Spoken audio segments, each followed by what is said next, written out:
Assalamualaikum warahmatullahi wabarakatuh. Teman-teman, hari ini kita mau sharing perihal mobil Vios Limo Yaris ya, terutama di hari ini kita sharing masalah radiator. Jadi teman-teman banyak yang datang ke sini radiatornya mampet, radiatornya rusak, radiatornya bocor. Nah, itu kira-kira lebih baik diservis, lebih baik ganti baru. Enaknya bagaimana? Teman-teman ikutin terus videonya. Jangan lupa like, comment, dan subscribe.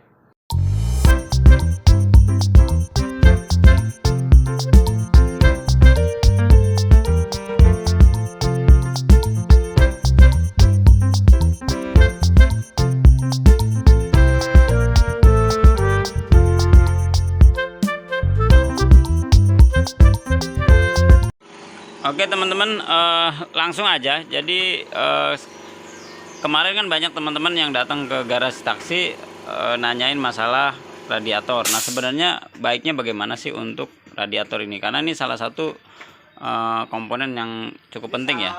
Nah, jadi teman-teman, ada dua opsi untuk radiator. Ini saya kasih contoh radiator yang lama ya. Ini yang lama yang sudah tidak layak pakai atau udah nggak bisa dibenerin. Nah, bisa tapi ya agak resiko. Nah, ini radiator yang baru. Nah, teman-teman, banyak teman-teman mungkin ya pastilah kita nyari yang lebih hemat untuk budgetnya.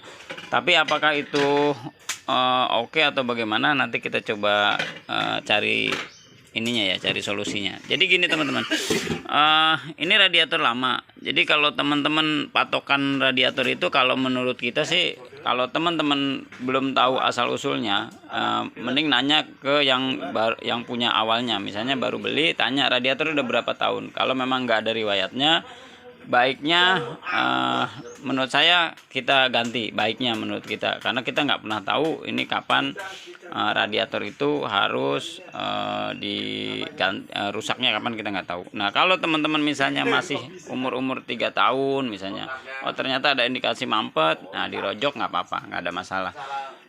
Kenapa begitu teman-teman? Jadi gini, ketika ini radiator misalnya udah 7 tahun, udah 8 tahun, kan ini apalagi kan radiator rata-rata sekarang ini udah plastik ya, kayak gini udah plastik. Nah, rata-rata misalnya teman-teman nggak tahu riwayatnya, teman-teman habis itu dirojok. Nah, dirojok itu ini biasanya kan mampet nih, ini kisi-kisi ini mampet, ini dirojok satu persatu. Nah, mungkin untuk beberapa saat itu bisa menghilangkan overheat yang memang biasa karena ini ya, karena mampet mungkin. Tapi teman-teman, di dalam ini, nah ini udah pada berkarat. Jadi ketika kita rojok, habis itu juga udah bersih, tapi yang dindingnya itu dia akan turun lagi. Itu untuk radiator yang lama. Nah, itu salah satu yang menyebabkan setelah rojok malah jadi bocor lagi, malah jadi mampet lagi. Nah, itu salah satu yang kita agak riskan untuk penggantian radiator yang lama ya, untuk servis. Kedua, nah di sini ada namanya apa nih, plastiknya, upper tank lah, ada upper tank itu dari plastik. Nah, ini ketika kita bongkar, ini kan harus dibongkar nih satu persatu nih. Ini satu persatu dibongkar, nanti kita kasih silen lagi.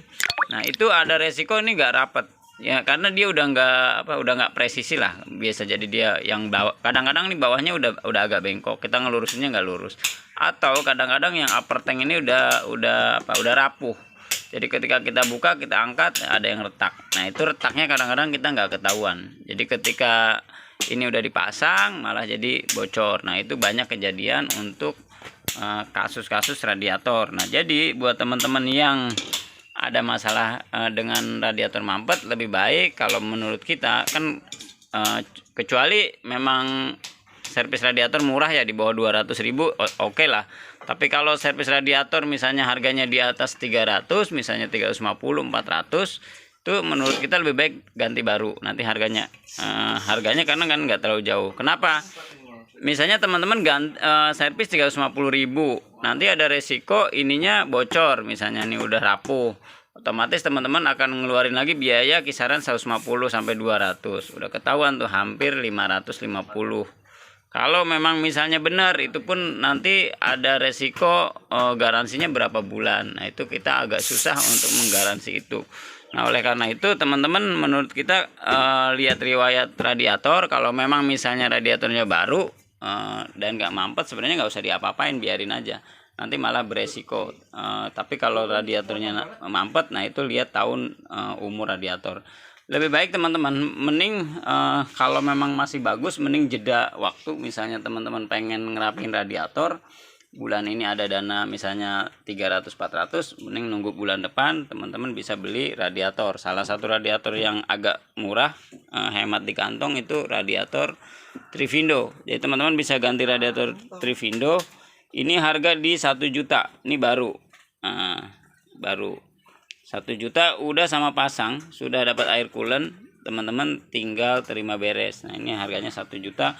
Kelebihannya apa teman-teman? Ketika teman-teman ganti dengan radiator baru, paling enggak teman-teman 3 tahun sampai 5 tahun ke depan teman-teman nggak usah mikirin radiator lagi. Nah, beda dengan servis. Servis itu kekuatannya kita nggak tahu, bisa 1 tahun, bisa 2 tahun, bisa mungkin sama. Nah itu yang agak riskan untuk radiator. Nah teman-teman silakan hubungin ke kontak kita, nanti bisa kita cek dulu nanti emang harus diganti atau bagaimana. Mudah-mudahan bermanfaat. Wassalamualaikum warahmatullahi wabarakatuh.